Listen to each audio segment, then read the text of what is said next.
Last King is a 2016 Norwegian historical drama directed by Niels Gope and written by Reven Lengskog. The movie is set in the middle of Norway's 100-year civil war. Håkon is heir to the throne after the death of his father, Håkonsson. There's a lot of Håkons in this civil war. However, being just an infant, Håkonsson is extremely vulnerable and thus must be transported by Birkebeiner Party loyalists. Stuck behind enemy lines, 2 soldiers must transport the heir through the cold, over a mountain, all while being pursued by Bagler soldiers intent on killing the trio. Traitors, torture, and tumbles await in this chase over the mountain, inspired by true events. The film begins with text alongside scenes of raiding to show that the Baglers are attacking, and Inga Avatig, played by Ain Ulimoen Overly, is fleeing with her child and heir to the throne. 2 Birkebeiner soldiers, Skjervald and Torstein, played by Jacob Oftebro and Christopher Hivju, intercept her and take her away from the other refugees. This catches the eyes of a fellow Birkebeiner soldier. Everything is seeming to go as planned, as Torstein jokes about Skjervald not being made for farming. If he changes his mind, he knows where to meet them. With a laugh, he splits off and arrives home to his wife and child. I give him like 10 minutes before his life is fucked. Speaking of fucked, ex-Queen Margit is getting just that with Gisle, a fictional stand-in for Håkon the Crazy, and for some reason a Bagler supporter. Well, anyways, he explains that Margaret is the only one who can get close enough to her stepson to poison him. Unbeknownst to Gisle, Margaret's daughter overhears and confronts her mother, who basically says letting anyone know will get both of their heads on the chopping block. Anyways, off to poison my stepson, and wow, does he hit every ironic word he possibly could. You were so loyal to my father, and he's watching us now. That kind of stuff.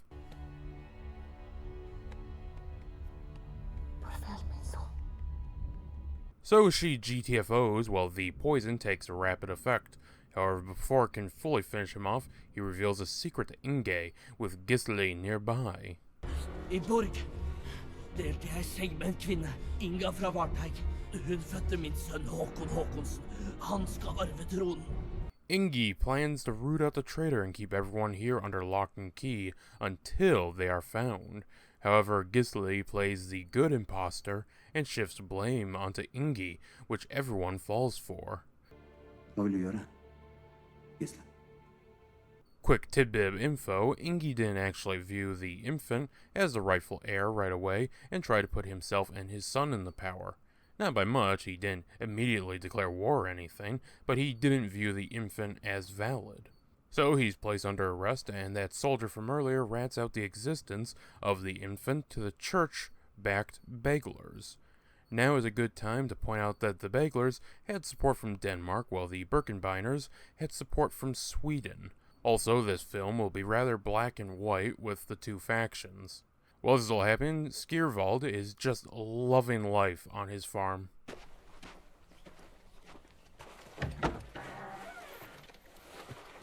Three random belts? Oh no, you're evil.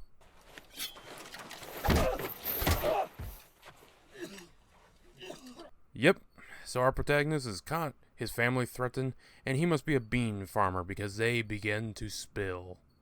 Just in time for the traitor to reveal himself. They might be disgusted by each other, but Big Bad here is just disgusted that Skjervald gave up info so easily compared to his wife.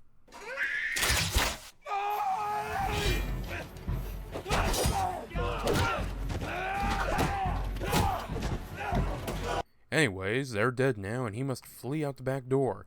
Getting his skis, he glides away. Also, damn, how many crossbows did you guys bring? Pope said not to use them on fellow Christians, and you guys took that to heart. He makes it to the walled town and informs them that 12 Baglers alongside a traitor are coming.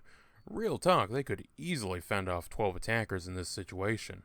Oh, but Skjervald talked, and now we need to do a big execution. Sadly, the only people with eyes came to watch, so the 3 blind mice left guarding are taken out. The trader opens the gate, and we do get a rather cool scene with the crossbows.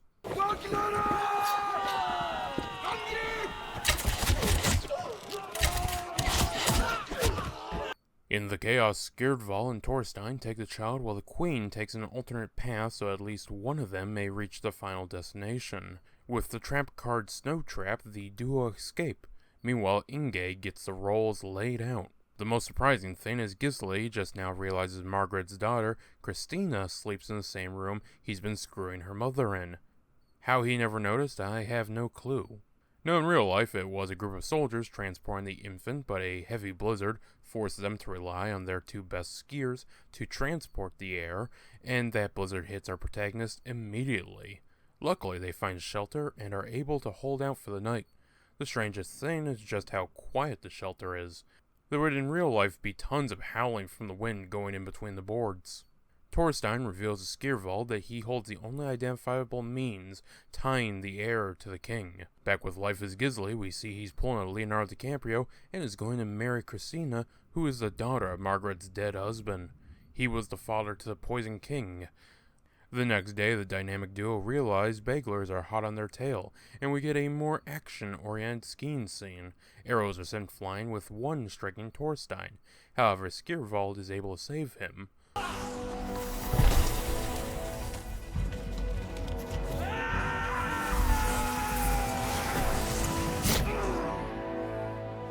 Wounded, they press on, ultimately making it to the farm they agreed to meet at. However, Torstein's wounds need tending, and well... Er du klar? Nei!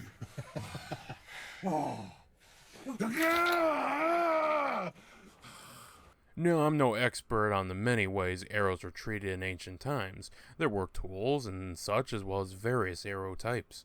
However, the arrow we see removed isn't barbed, and most likely simply could have been pulled out or had the entry wound widen. Nothing warrants breaking it then slicing the opposite side open in some hope you're accurate to where the arrow embedded. Them shoving in fingers to rustle around for said arrow is simply idiotic. Again, the arrow removed is not barbed, and it's not a bodkin. This procedure was needlessly barbaric, when if you must create an exit wound, it was more common to simply force the head through, break the head off, and then retract the arrow shaft. Anyways, Torstein survives, and whoever can be rallied together is brought to the farm to fight off the Bagler forces coming at them. Torstein, using a fake baby, lures the Baglers into an ambush while the true baby rides away. The fighting is very basic choreography, but I must compliment for the lack of jump cuts. Skjerdval takes an arrow, but it's quickly pulled out, and I think it transformed into a bolt. Anyways, he gets dragged away from the fight, and after Inga, who has Bagler forces in pursuit. I've heard of stories dragging characters from plot point to plot point, but this is ridiculous. Torstein and two other soldiers turn their horses around to defend, but three quickly become one. Skjerdval evens the odds and pursues the big bad from earlier, while Torstein confronts the traitor. And give him credit, his fight is pretty good.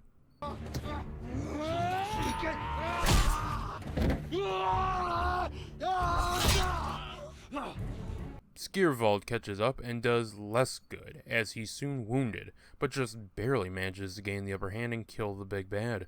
With the child, heir, and future secured, he dies. At the final location, Torstein and the others arrive, and upon showing the necklace from earlier, are able to convince the soldiers to their side and free Inga, who you can probably assume isn't too happy about being locked up. The movie ends with the true heir being shown off to the gathered mass. The Last King was made on an estimated budget of 45 million NOK, which translates to $4,504,324.50. It would have an opening weekend income for the US and Canada of $4,599, June 19, 2016. This is bad, but it would go on to obtain a worldwide gross of $3,705,618. It would first be released at Lillehammer, Norway, where filming was done. The release would be 6th of February 2016. The last known release so far is Slovenia, as a TV premiere 19th of June 2020. Additional filming was done in Hungary and Sogndal, Norway. The original title and title of its Norwegian release is Birkbenir, which translates to The Birkenbeiners. One oddity of this film is the modern usage of Norwegian, Swedish, and Danish. At the time of the film, the language would be singular but with various accents, much like American English to British English. In addition to language, time is also misplaced. Hakon IV was born 2 to 3 months after his father's death. Potatoes didn't exist in Scandinavia until 1750. Usage of the word drive would not appear for a few more centuries. And the Norwegian coat of arms wouldn't take that form until 1280. Also, Inga did not immediately support Hakon IV. Instead, he was rather hesitant, instead trying to pass it to his own son. The historical inaccuracies in this film are so bad that professors at the University of Oslo denounced the film on the university's website. One thing of interest to historical accuracy is the promotional material of the film, recreating Knan Bergsland's oil on canvas work, Birkenbeiner, Påske, Overfjetet, med Kongsbarnet from 1869. I'm aware I brutalized that language, but you know what? I tried. While unlike in the film, it was a group initially transporting the air, eventually a blizzard forced them to rely on their 2 best skiers. Their names are just like in the movie, Kjærvald Schruka and Torstein Skevla. Interestingly, unlike modern skiers, skis of this time were asymmetrical. One was longer while the other was shorter. The shorter of the two was made for kicking off, whilst the longer non-arching one was made to slide across the snow. The shorter ski had animal skin added to aid the task, meanwhile the larger would essentially be ski waxed with animal fat. Skiers would use one long pole or spear. By 1741 we start seeing 2 poles being used. The route taken by the 2 soldiers is now an event done by Norwegians and those wishing to participate. There was a promotional music video for the film by Helen Boxley. I will, of course, have it linked in the cards for those interested. Tid för strid och tid för fred. Sverige det och vår att kämpa vid. Another fun fact of this movie is an accident one cameraman suffered during the ski scene. We tried to make the most spectacular skiing scenes in cinema, but we had to use these old tree skis, and it was pretty crazy stuff we did actually. And the camera guy he drove on backward skiing with this handycam, and one day he hit the tree and the camera broke, but we had another one and kept going. It looks spectacular. The history surrounding Norway's civil war spans just over 100 years. It roughly began in 1130 AD and came to a close by 1240 AD. I will be linking a video that breaks down the full timeline, while I will instead be focusing around 1197, where Sverre Sigurdsson is king after killing prior king Magnus Erlingsson in 1184 at the Battle of Fimreit. While he had the support of his group, the Birkenbeiner, he was still excommunicated by the Catholic Church, this being primarily due to the fact that the recently deceased king had allied with the church to strengthen his own position and installed a Norwegian archdiocese in Nidaros in 1152. In 1197, with support from people including Bishop Nicholas Arneson of Oslo and Archbishop Erik Iverson, an apparent new son of Magnus, was discovered. From there, the Bangler party was founded around Ing Magnusson. Bangler translates from Old Norse to Crossier, which is also known as a bishop's staff. Even with the backing of the church, neither side would manage to take over the other. However, in 1202 in the city of Bergsund, King Sigurdsson would die of natural causes, almost comically being the first king in Norway to die naturally since King Sigurd the Crusader in 1130. His final wish before death being for his son, Hakon III Severinsen, to find an end to the hostilities with the church. Some degree of peace was found between Hakon and the church, with the Bagler king Inge being killed the same year. This peace would not last, as in 1204 Hakon would die, and then his infant heir would die of disease. What we see in the film is Margaret poisoned Hakon. In reality, the true killer is unknown, but Margaret was a suspect. Margaret was daughter of the King Erik IX of Sweden, later being married to the Norwegian King Sverre in 1189. After Sverre's death, she would move back to Sweden, while Hakon held her daughter in Norway. 2 years later, she would return to Norway, and Hakon would become ill after a bloodletting, then dying with clear signs of poisoning. Margaret, under suspicion, had one of her servants champion her in a trial by ordeal. The servant failed the test and was drowned while Margaret fled back to Sweden. Her final return in 1209 was for the wedding of her daughter Christina Svezdatter to co-regent Philip Simonsen, a Banglar party candidate for the throne of Norway. Shortly after the wedding, she would fall ill and die. But going back to 1204, Ing II would become king. Under his reign, fighting would continue, including a Banglar assault on his sister's wedding that nearly saw him dead. At Kvitstoy in Rogaland in the autumn of 1208, peace talks were held between the two factions. Philip would give up his title of king along with his royal seal. He would, however, remain in control of eastern Norway with Viken, except Bohuslän, with the title of Earl under King Ing. Earl Hakon the Crazy, not the child of Hakon III who was poisoned, was given western Norway with Bergen. Ing would now be the only king, with Philip and Hakon under him. To seal this, we get the wedding of Philip and Christina Svezdatter. Of course, while this treaty would hold back open war, Philip kept calling himself king and held on to his royal seal. This led to Hakon the Crazy to call himself king, and bickering, staged rebellions, and more continued until 1217, when Ing fell ill, years after Hakon the Crazy's passing. Ing would appoint his younger half-brother Skulbadsson as Jarl and commander of the army, while our grown-up boy Hakon IV would inherit the throne at age 13. This was mainly done due to public support for Hakon and his mother passing a trial by ordeal, assuring his legitimacy to the throne. Come 1217, and the last Banglar king, King Philippus, dies with Skull, convincing the remnants of the Banglars to lay down their arms and unite Norway. This works, so you'd assume this would be the end of things, but desire for power makes peace a very fickle thing. Skull threw his hat in at the chance to become king along with others, but Hakon won out. Over the years, as Hakon grew into a man, Skull lost power. A marriage of Skull's daughter, Margaret, to Hakon in 1225 patched relations, but by 1239, now first-time Duke, Skull launched a revolt against Hakon. After a crushing defeat, he would eventually be killed in a monastery in Nidaros in 1240. With his death, the Norwegian Civil War came to an end. By this point, much had been achieved, including recognition by the Pope, namely Pope Innocent IV, who needed support in his back-and-forth feud with Holy Roman Emperor Frederick II.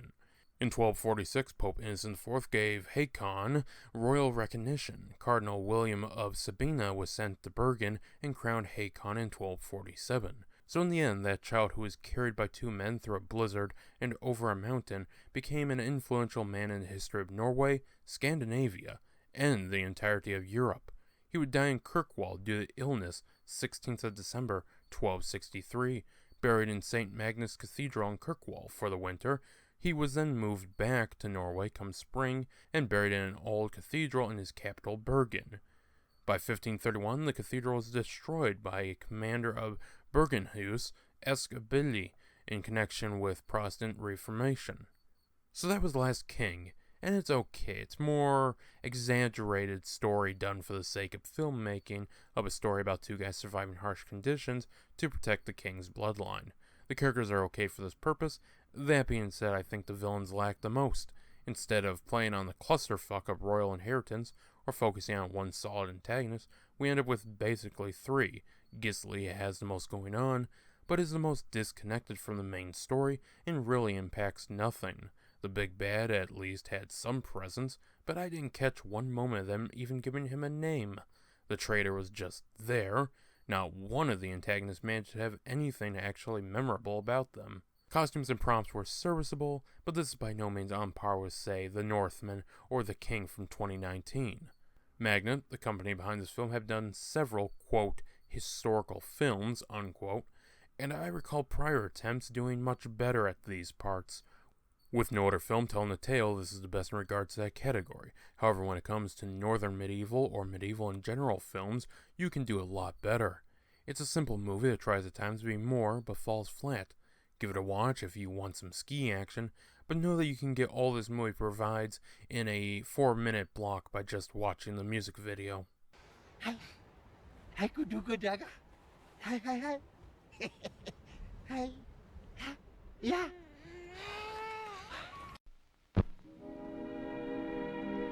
And now, folks, it's time to say goodnight. We sincerely appreciate your patronage and hope we've succeeded in bringing you an enjoyable evening of entertainment.